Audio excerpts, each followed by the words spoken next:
the Cthulhu Invades Fairy Tales Grim Fates Volume 2? Travis? 2? Cthulhu Invades Fairy Tales 2, yes. Grim Yes. Fates is like kind of its subtitle, yeah. Okay.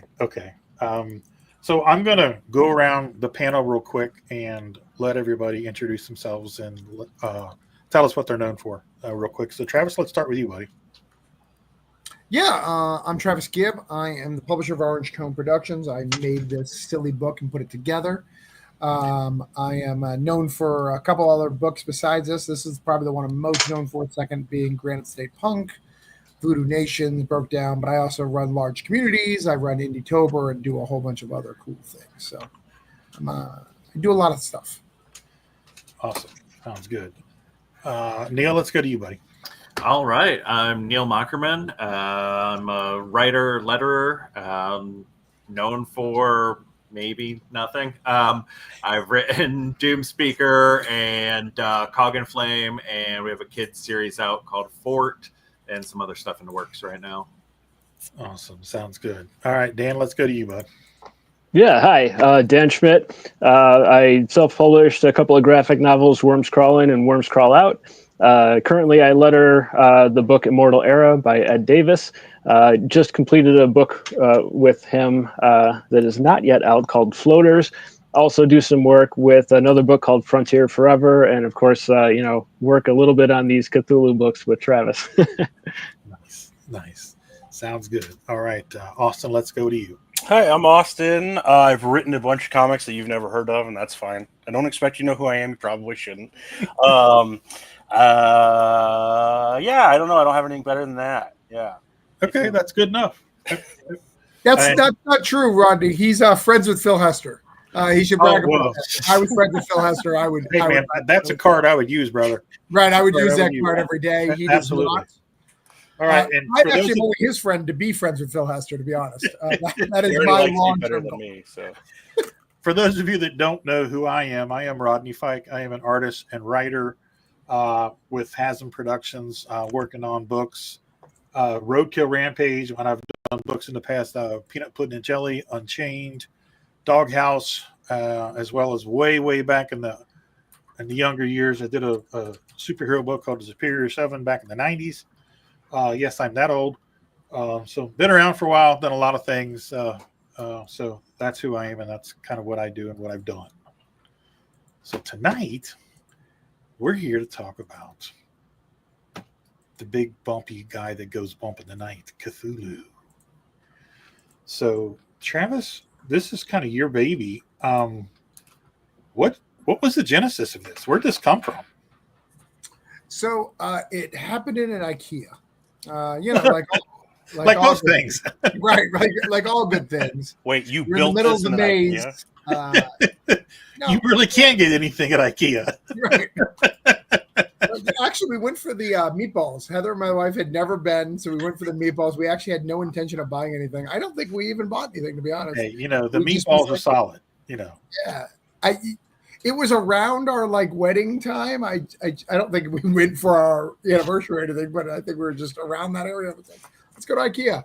Anyways, we were walking around and sitting on the couches and eating some meatballs and hanging out and trying everything out. And she Broke Down was doing well, but I said I needed to get a trade on my table as quickly as possible. So she said, what kind of book do you think that you could get a trade quickly of? And this was the idea came. I was like, Cthulhu seems to do really well, on Kickstarter.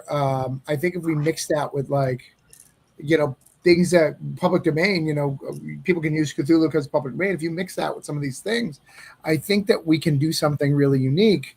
So I contacted literally everyone I knew who was more talented than me.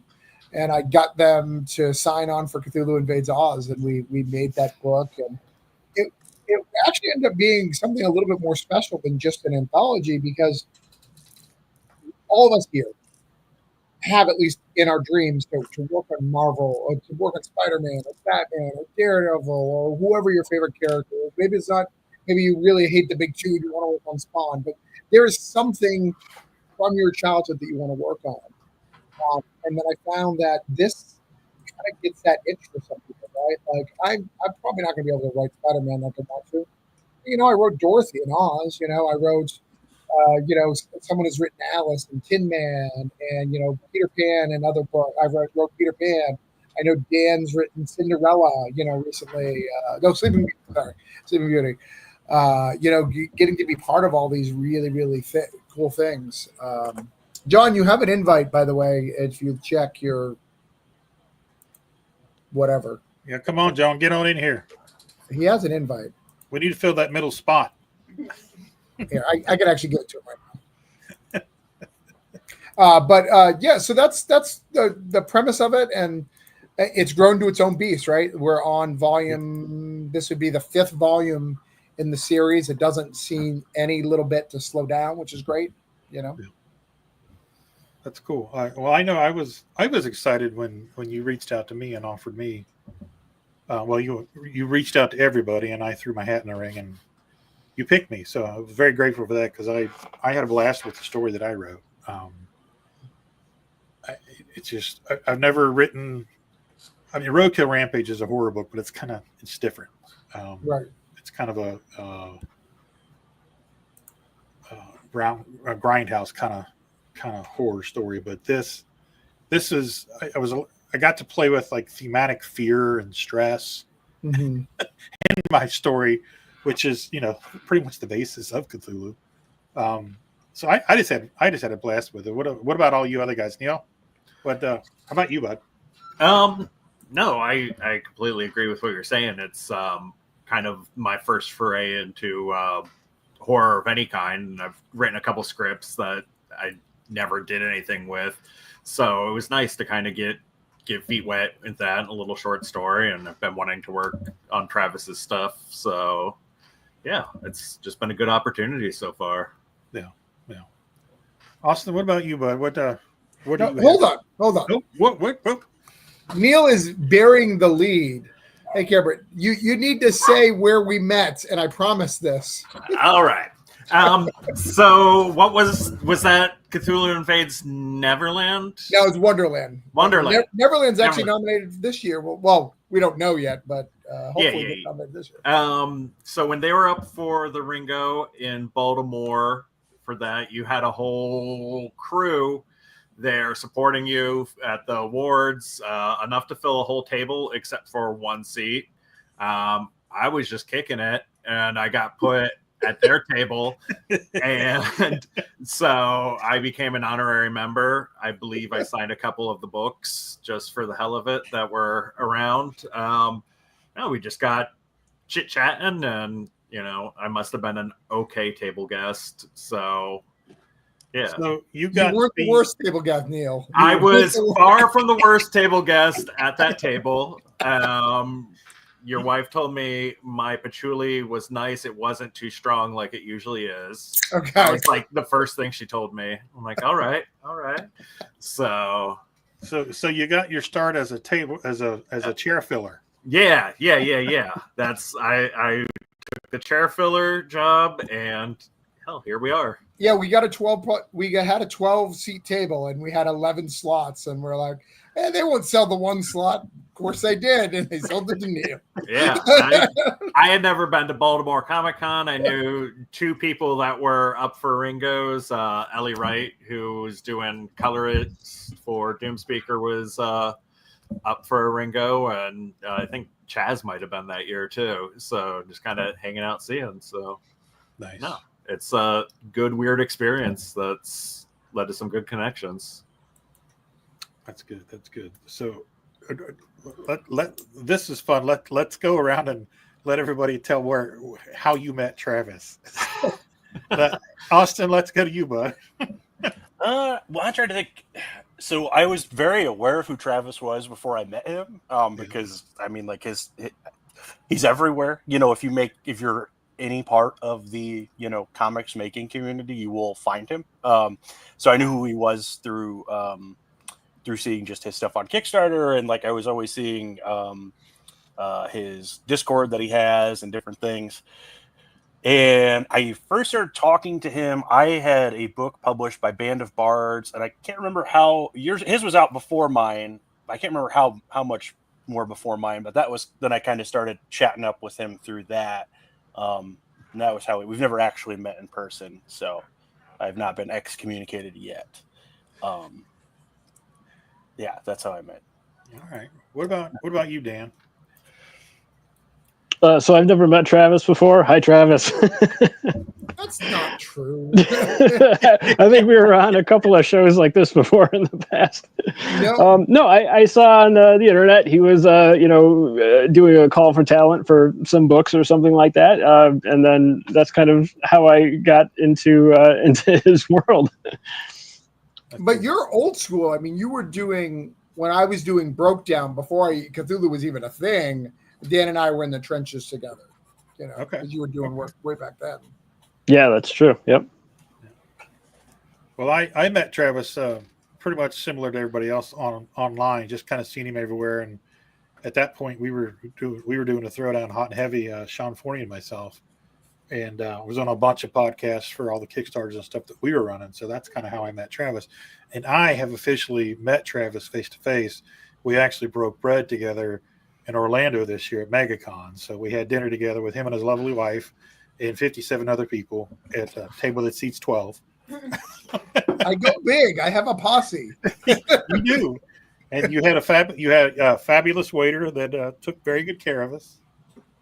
And, He was absolutely fabulous. He was, and he hit on me several times, but that's okay. But yeah, it's okay.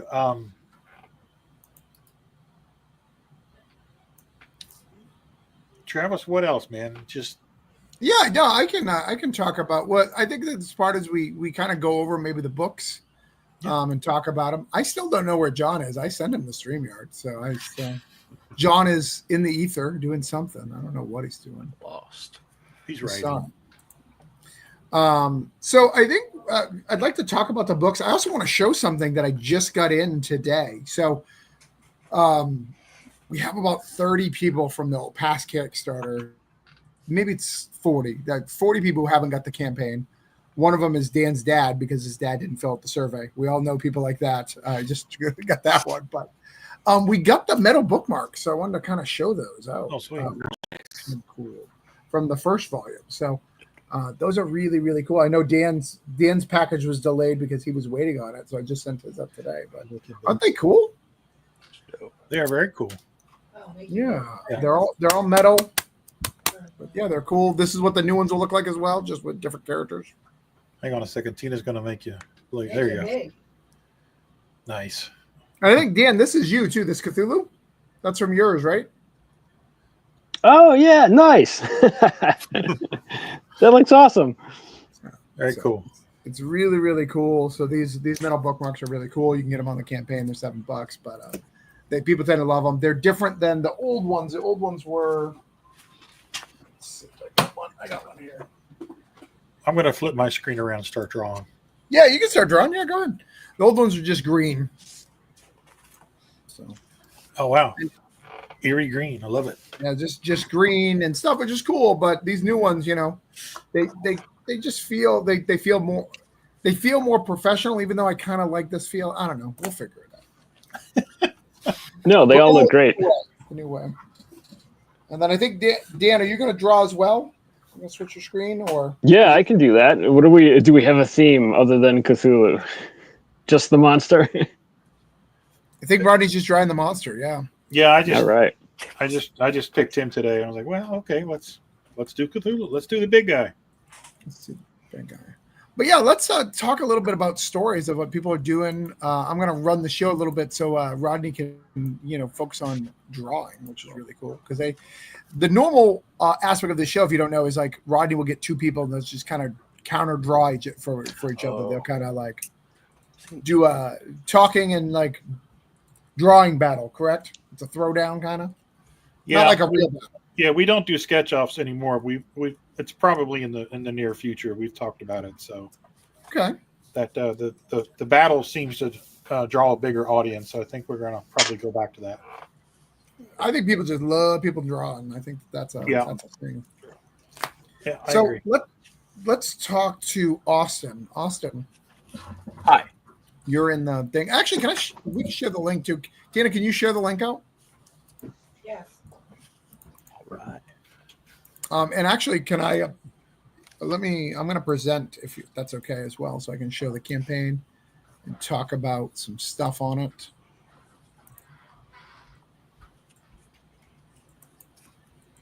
Trying to get to 50 backers today, guys. Not 350, but I'm trying to get the back number to 50. And Austin's doing nothing, which is I tried. I'm gonna do more. You're gonna get more videos. Austin, I need you to create 7 fake Kickstarter accounts. Oh no. We're at 343. Oh heck! We lost everybody for a minute.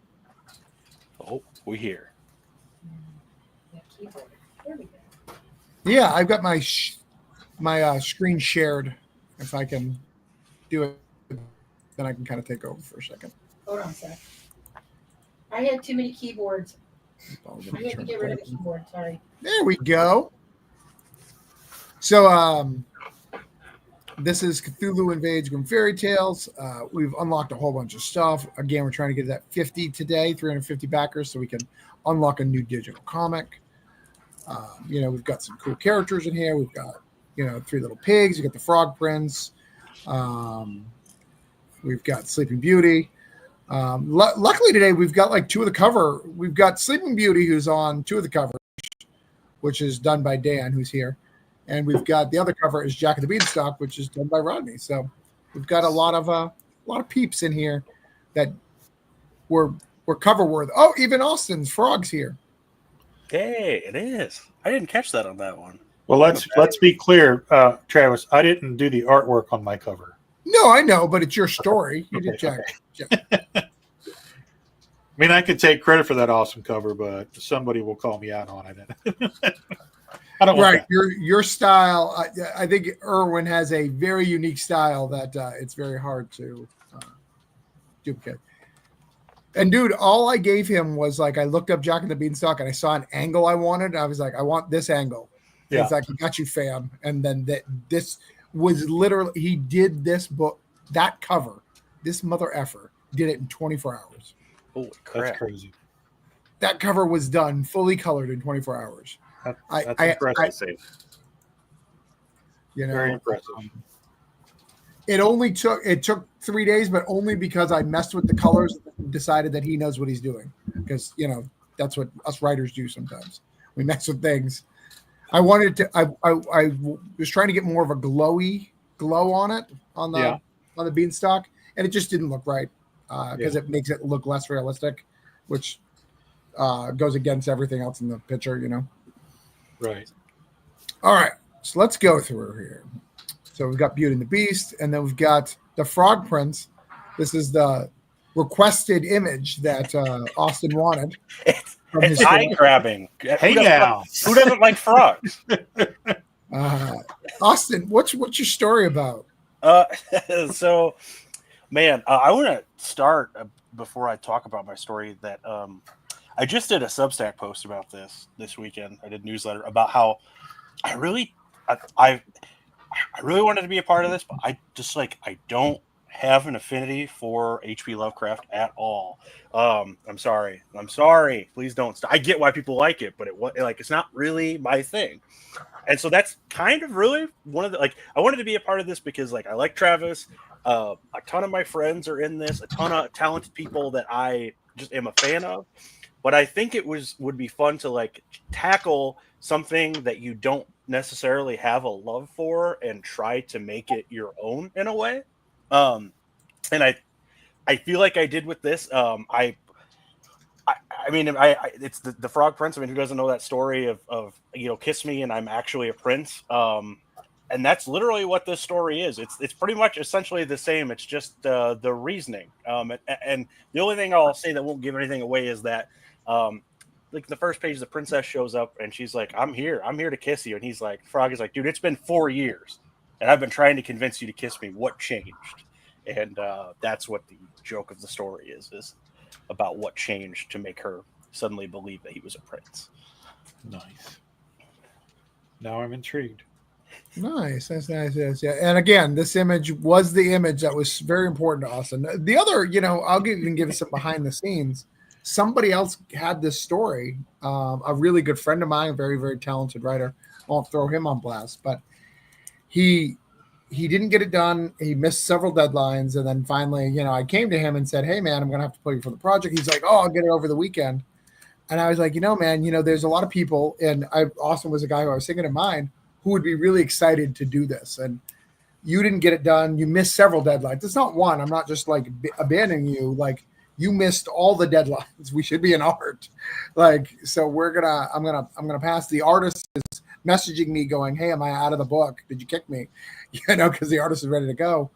And then Austin came in really excited and got the script together really fast and really pulled it together. And I think it's a fun story in there. And we just got all the colors the other day and they look great. So awesome.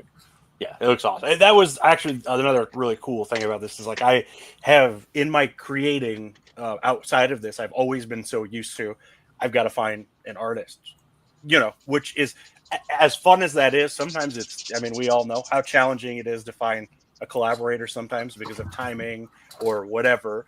And so it was kind of cool where he's like, hey, I want you to write this thing. Here's who will be drawing it. Like, can you do it? And it was like, oh, I just have to worry about writing this for once. Absolutely. Yes. You got me. Sign me up. Yes, exactly. Right. No, it's good times. It's good times. All right. So next up we got Sleeping Beauty. So Dan did this. So an interesting story before I have Dan speak is Dan was in the first one and I paired him up just like Austin just talked about with a writer. But Dan is a good writer himself. In fact, he's done a broke down story for me. He's doing another broke down story for me. His own creator own work is amazing. So the worms crawl out, right? Or they crawl in? They do both. Okay, they do both. All right, okay. I was like, I don't want to mess up this title, but which one is it? Okay. Yeah, the first one is worms crawl in, and then the follow-up is worms crawl out. Okay, so I am not crazy. All right. But yeah, so Dan, which I think you in the first volume you did art twice, right? Because somebody else hired you. Yeah, accidentally. I had done one story about the 3 Billy Goats Gruff, right? And then there was another writer, David, and he was looking for an artist as well. And I was like, oh, I got some time, so I accidentally ended up in the book twice. Yeah. And then this new one you're in twice as well. I am. So I did the Sleeping Beauty story, the Little Briar Rose. Went back and did some research on the original story from the Brothers Grimm to understand kind of what the material was. Went through a bunch of those H.P. Lovecraft stories to find that if there was any kind of a good match with that story. And I found, a lot of people are familiar with the color out of space or something, the color from outer space or something like that. So anyways, the two kind of matched up with as far as how they could work together. So I was like, oh, this could be fun. Did the mashup, put the two together. I think it's rather close to both. If you when you read the story. So it was a lot of fun doing. It's a lot of fun in general doing a lot of these mashup stories, like finding these old fairy tales and then the proper kind of mix with the Cthulhu stuff. Yeah, a lot of fun. No, I love it. I think it's great. I think your style fits it. Your style is like when I think of fairy tales, the way you draw fairy tales, and this isn't the style that you always use. I mean, the people look. But your fairy tale style is when I think of fairy tales, when I think of Grimm fairy tales, this is what I think of. So your art style. Awesome. Thank you. So, the next up we got here is Jack and the Beanstalk, Cthulhu Stalk. Yes. Tell us about that one, Rodney. Hang on, let me flip my camera back around to. Okay. I saw the list of stories that you posted, and that immediately, as soon as I saw that on the list, the story came to me. And I don't know where it came from, but I was like, you must allow me to do this story because it's already there.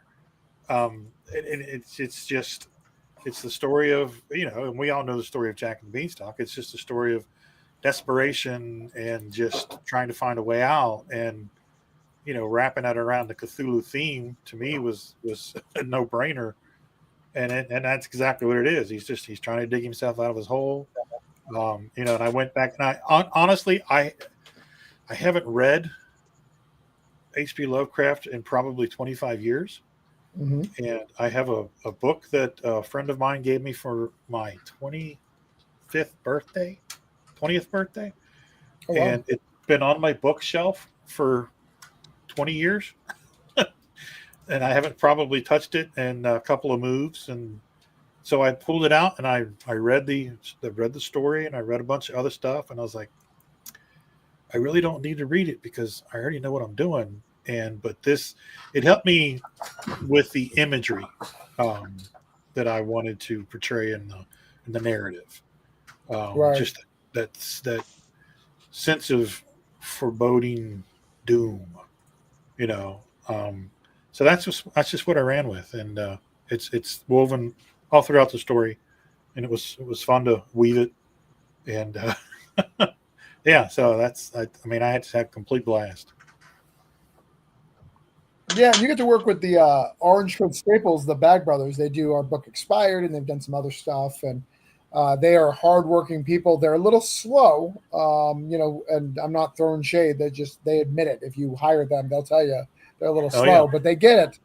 And I've never had a better experience than your wife, which she's a great wife, going, where is this? Where's that? And I'm like, I'm not worried. It's fine. I'm like, what are you talking about? You're yelling at people. I see you yelling at people. I was like,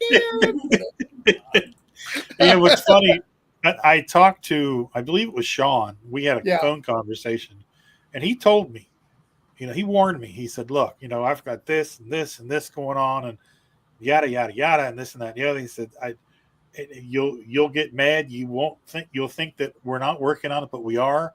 And then we're going to blink. You're going to blink and you open your eyes and it's going to be there. And that's exactly what you said. Yeah. But you told me how it was going to go. And that's exactly how it went. So when Tina was worried about it, I just kept telling her, baby, Sean and Travis both said, don't worry. It's going to be there. It's going to get done. And sure enough, there it was. It got done. Yeah, my wife would be the same thing. She wants to know that things are going, but yeah, the Bags, that's their process. They're slow, but when it's your time, when they can get to you, like they'll get to it. Yeah. And sometimes they'll give you a burst of like 4 pages, and then you won't see them for a little bit, but then you get a burst. You'll get it kind of all at once, kind of all done. And yep. That's exactly how it was. It came in like bursts of 3 pages. Right. So, but that's good. All right. Next up, we have Edwin Davis, and he's got the Midas's Touch, which is always a great story. We've got Tom Thumb here from Luke Henderson, which is great. We've got Ananazi and the Turtle, which is a really close African. We've got Hans and the Hedgehog, which, man, that story's wild. I can't even tell you. We got the Three Little Pigs, a classic, which I actually just had, which is an interesting one. I actually asked a favor from Dan.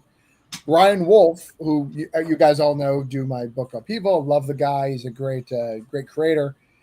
He's colorblind, so he had some problem in my opinion, the pigs weren't quite pink enough. And Dan did me a favor and went and made them a little pinker in the actual book. And that's one of the things that I love about this book is building trust and commitment where I can go, hey, man, can you fix this for me? And he did it done really fast. And it's about making the book better. And I appreciate that from all of you guys, not just him, but everyone. Yeah, and I think we all want the best product possible. So we understand that working together is going to make that happen. So yeah, you don't want to be the weak link on this thing because everything's so good in it. You don't want to be the one that wasn't. Right. Yeah, definitely. And then number 2. So this is, we just talked about the opposite of me, right? Where I'm not worried about Hey, Brian Wolf, he heard us talking about him. His ears were burning. Say his name and he appears. So one of the things that I do, I plan these books way in advance. So I was planning 3, Cthulhu Invades 2 and 3, and we're planning on working on kind of at the same time. But the tariffs hit me, and that's why Cthulhu Invades, the first one, just kind of scared me, got me a little off my kilter. And 2 of the people for Volume 3 got to work and finished their stuff. So as a reward, I threw them in this book. We made this one a 22 storybook instead of 20, which was my original plan, just 20 stories per book. It's kind of a reward for doing the work and getting it done. And that's how Dan got a second story on this one. So Dan, tell us about the Goose Girl. Yeah, the Goose Girl. So that is a really long fairy tale. It is one of the longer ones, in my opinion. It's a very interesting one, and there's a lot of detail that goes into it. So it's written by David Galliano. Hope I pronounced his name right. You did. Who is a great writer. I've seen his work before, worked with him a little bit before on some shorts. And he was able to take a lot of that core story of the Goose Girl and really distill it down into the pages for a short story. Did a really great job. There's a surprising amount of symbolism in this short story, which I thought was really great. Again, part of what David had intended for it. So it's about the Goose Girl. Of course, there's Cthulhu kind of mythos in there about, I believe it has to do with a god in yellow that is out there in the universe somewhere. I think that's the H.P. Lovecraft part of it. So this was like a fabulous story to work for. What's that? The King in Yellow, yeah. So this was a great story, fun to work with. Like I said, it's got symbolism in there. It was challenging because David wanted to have stained glass windows in there as part of the illustration. So I was like, wow, how am I going to do this? So I think we made it work.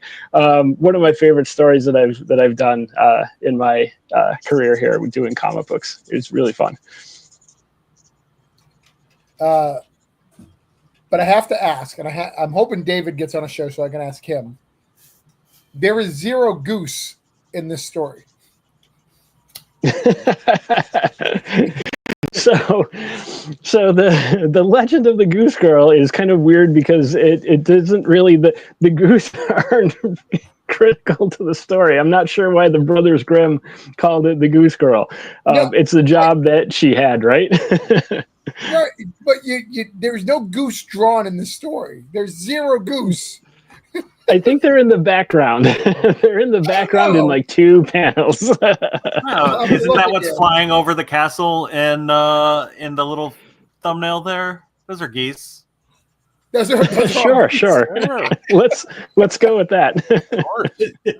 It's a flock of geese. Okay, all right. So here is the secret to get into any of my projects, just in case you've never done it before. Go to me and go, all right, I sat at your table. You promised me something. And, I'll be like, yeah, but, I was drinking, I didn't mean what I said, I talked to, did my wife agree, because she's a co-publisher, she, owns a company with me. And you're like, yeah. Neil's like, yeah, your wife really liked me. And I was like, I don't know. He's like, I'm bringing Walter Osley. Oh, yeah, of course, Neil. Like, I have a spot for you. I don't know what you're talking about. Yeah, perfect. It worked for that. It worked for hospice. It's great. Yeah. It's the one card I have to play. You give me Neil and you got me. You give me Walter Osley and I got you. So tell us about it, brother. Yeah. So our story is based on the Crow in the Pitcher. When we saw the list, it was that or the Elves and the Shoemaker. And I really tried to sell Walter on Elves and the Shoemaker story of the old shoemaker going crazy and making people skin shoes and blaming it on elves. And he didn't seem too hip to that story. But he was intrigued with our Crow in the Pitcher idea. Basically, in the original story, the crow drops pebbles, I believe, into a pitcher that has a little bit of water to get it to rise up. Is that the yeah, that sounds right. So he can drink it. I know what I write about.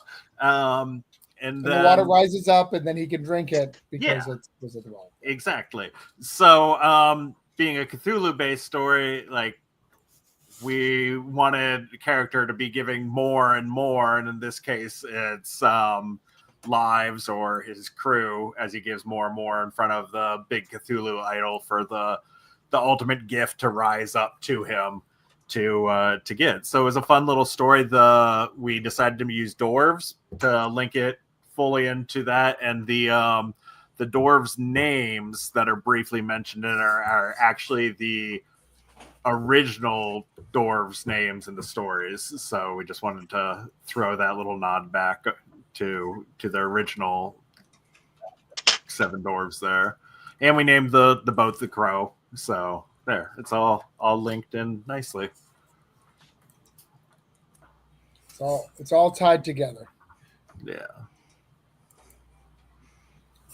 But I love this story. It's super fun. It's super violent, super cool. It's actually one, if you go to the top of the campaign, there you can actually read the preview comic. It's in that preview comic. So you can actually read the full thing right now, which is great. Yeah, Walter did an amazing job with the art, as always. It's fun, it's gory. It's everything you want. So the next one is the one that I did. I did kind of a preview of what's coming next. So for the next volume, it's going to be Cthulhu Invades Fairy Tales 3 into the nursery, and we're going to mix some nursery rhymes. And so this is the first kind of tease of what that's coming. And I did Baba Black Sheep with the good and talented Kurt Belcher. I love his very, very interesting art style. He does kind of like hard lines. He does a lot of hard lines. And I've always wanted to work with him, but I never had a story that kind of fit his kind of lines. But I did this very, very dark, ritualistic Baba Black Sheep story. So it's pretty cool. I'm excited about it. It's got cultists and sacrifices and all the things you need for Cthulhu. Next up, we've got the Tooth Fairy. We've got Martha Swartz coming and doing Tooth Fairy. This is kind of the other thing that we added. There's things that aren't necessarily fairy tales, but they're kind of like universal stories, like leprechauns or Tooth Fairy. So we added some of those in, like kind of sprinkled them in, because those are ones that we won't ever do books on. So like let's allow people to have an opportunity to do little things like that, and that's one of them. We have the musician at Brenner. That's Lee Newman and John Roening did some really cool stuff. We've got the Doom Rider, which is a wild story that you can read. If you'd like to see full male genitalia, that's the one. Well, that's what you're looking for. Yeah, you're interested, Austin? Yeah, wieners, man. There's not enough wieners in comics. That's a hill I will die on. It bugs me. We gave boobs in volume 1, so we felt like we needed to give it back for volume 2. I mean, I'm not a fan of wieners, but there are people that are. So why should we exclude people like that? Why didn't we use that as the tagline for volume 2? Now with more wieners. No. Yeah. Now with more wieners. 100% more wieners. Yeah. So I mean, I assume based off the way the bags use it, that the beanstalk is also a ween, but I'm not 100% sure. It's open for interpretation. I can neither confirm nor deny. That's good. The next, we've got the great Matt Harding. If you don't know him, he's done stuff. He did a Batman story. He is a very talented artist. And I said, "Hey, Matt, would you like to do a story?" He's like, "Absolutely. Here's a script." And I was like, "But you draw things?" He's like, "Yeah, you got that Etienne guy. I like him. Let's have him draw things." But okay, that's fine. But it's a great story. Matt Harding, he's going to be one of those dual talents who can do both. Like Dan here, like it's annoying, super annoying. Like when they don't need people like Austin and Neil and myself. Rodney doesn't need us either. He can do it all himself if he wants to. Yeah, sometimes. He chooses not to most of the time, but he can. Well, Yeah, I guess. That's a deeper story that you're not ready to delve into tonight. Tina just has to throw him under the But bus. we also got Yeah.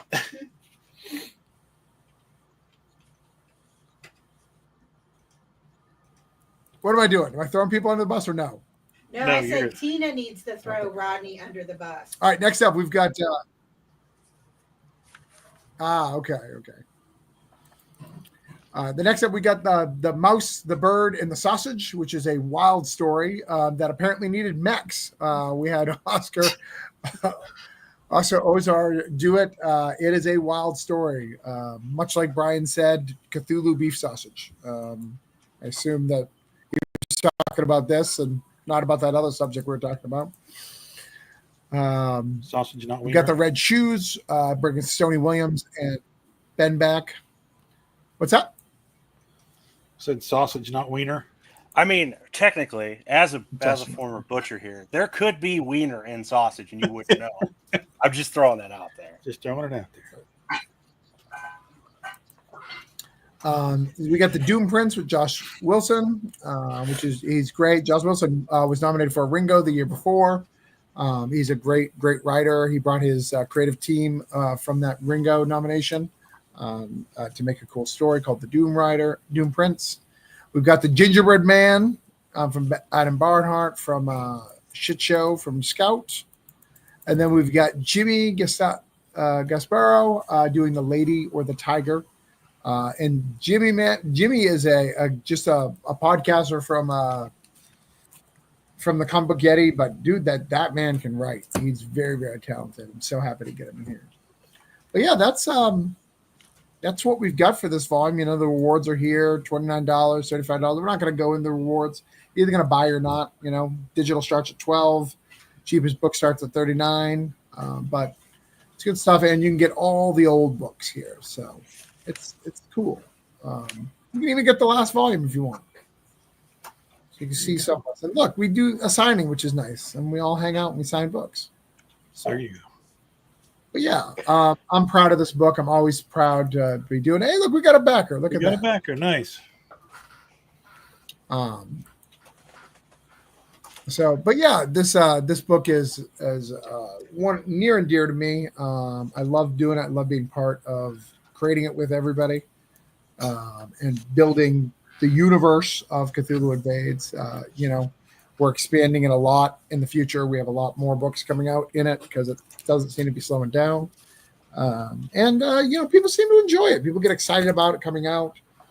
People are always asking me for a slot to be able to write or draw on it. So I think as long as that keeps happening, we'll keep doing them. The quality of the book and the art and the writing and the breadth of the stories is amazing. So for anyone who's looking to get that kind of experience, the anthology where you get so many different stories, so many different creators, different art styles, it's a fantastic opportunity for creators, but it's a great opportunity for fans too, just to read something and get one book and have so much variety in it. It's awesome. Yeah, Yeah. and the fun thing is, for years and years and years, people used to say, "Oh, anthologies don't sell. Anthologies don't sell. Don't do an anthology." Everybody says that. And correct me if I'm wrong, fellows, but I think that's kind of changed. I agree. The amount of talent that's on this project is just insane. And even going back and reading, the other volumes that we got from the other Kickstarters, just the talent's there, man. And if you're not picking it up, well, what's wrong with you? Well, I also think that when someone says, I think, and I do think that there's a problem with anthologies, but a lot of times people are just throwing things together, right? They'd be like, our theme is space. Here's our space anthology. Okay, well, that's a vague term. There's a lot, space is a lot of things. This is our fantasy anthology. This is our Western anthology. I think people just want a little bit more when they do anthologies these days, when they back an anthology. Yeah. I think that's what we offer. We offer a story, we offer retelling to your classic fairy tales here, and getting all that stuff done. And we needed to give Austin work. He was just sad. Still sad, but getting closer. And I needed to be closer to Neil because, we've made a lot of jokes here, but like the next year at Baltimore, he literally was looking outside at the baseball game, watching the Baltimore Ravens play. I don't know who they were playing, but could literally watch it out of his window. And he's just like, this is the hotel they give me. They treat me really well in They Baltimore. treat me nice here in Baltimore. Right. I invited him out. He's just like, there's a baseball game going on that's literally out my window. Why would I come? I mean, that and I go to bed like now. So, yeah. So let's look. So do we got 3 eyes on there, Dan? Yeah, 3 eyes. Yep. All right. I think in the original drawing by H.P. Lovecraft, he maybe accidentally drew 3 eyes on it. Okay. So I stick with that. I think it's on the bookmark as well. On your bookmark, he does have 3 eyes. Yeah. Well, and one of the things that I loved about your stuff is yours was really unique. Thank you. Yeah, like I said, I try to stick close to the original source material. So if you ever look it up on the internet, the drawing that he did of Cthulhu is just a kind of it's very different than what we commonly see as Cthulhu being like this giant muscle monster like Godzilla. But Yeah, I think go ahead. No, you go ahead. No, I was going to say, when I started drawing this today, that's kind of how I always picture him. Is you're never going to see his entire body. That's how I picture, Cthulhu. So when I was doing this, I was like, well, I'm just going to kind of do a zoomed in shot of his head and a little teeny tiny ship here in the foreground. But yeah, it's just, I think that just adds to the eeriness of it all, just that's it. You don't really know what you're dealing with because you can't see it all. Well, and that's the thing, right? Like Cthulhu is part of your dreams if he ever wakes up, It's interesting in this anthology, though we focus on Cthulhu, a lot of people, and I encourage people to do it, some people just do H.P. Lovecraft creepy. They don't actually add Cthulhu elements. They add like that Lovecraft style, which is fine. And then some people do like the King in Yellow, as we talked about earlier, or they add like Deep Ones or some of the other creatures, which all is acceptable. And I want people to get that. I want people to get a deep dive into these characters. In fact, when I've done some of the ones in the past, I've really said, hey, we need to have more than just Cthulhu. People get bored if the last panel of every Cthulhu story is Cthulhu coming in, right? Right. You got to do more than that. So I get it. But yeah, I think we've got. If we could share the link out one more time, I think we've done all we've got to do. I think we've shared it. We've talked about it. We went through the campaign. Okay, that sounds good. All right, guys, I'm going to go around the circle and tell everybody where you can be found on the socials. And Travis, let's start with you. Yeah, I am the best place to find me is at travisgibb.substack.com or at orangegrownproductions.com. That's where I talk the most about our stuff and talk about the books or what we're doing and what we're working on.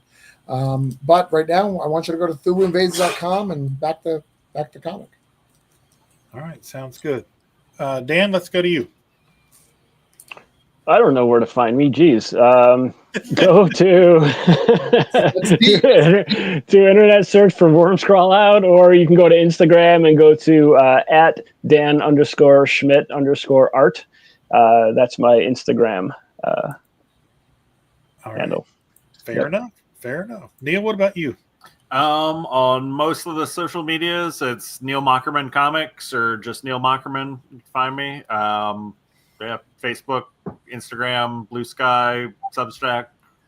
I'm around. All right, good enough. All right, folks, as you all know, I am Rodney Fike. You can find me right here every Wednesday night on the Throwdown. You can also find me on Instagram and Facebook at Rodney Fike Art. So come check us out. And Travis and Neil and Dan, this is the Fike is saying so long, everybody. Take care of yourselves and each other. Bye-bye.